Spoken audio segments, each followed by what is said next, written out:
প্রবাসীদের নাগরিকত্ব দেওয়ার সিদ্ধান্ত নিয়ে একটি ডিক্রি জারি করেছে সৌদি প্রশাসন। ইতোমধ্যে গত বৃহস্পতিবার বেশ কয়েকজনকে নাগরিকত্বের অনুমোদনও দিয়েছে দেশটির সরকার, মূলত বিশ্বের বিভিন্ন দেশের সৃজনশীল ব্যক্তিদের আকৃষ্ট করতে এবং অর্থনীতি, স্বাস্থ্য, সংস্কৃতি ও খেলাধুলার উন্নয়নে দেশটি এমন সিদ্ধান্ত নিয়েছে বলে মনে করা হচ্ছে।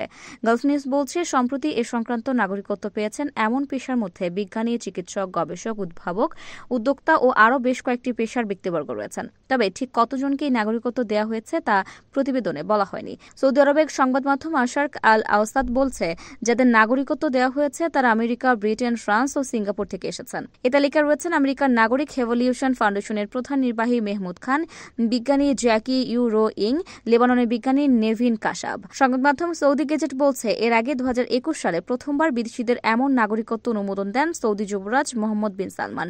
এর 3 বছর পর আবারও এই অনুমোদন মিলল।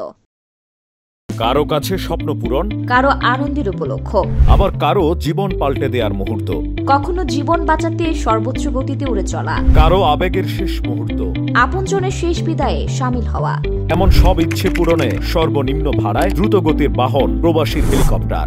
আপনার প্রয়োজনে যোগাযোগ করুন আমাদের হটলাইনে।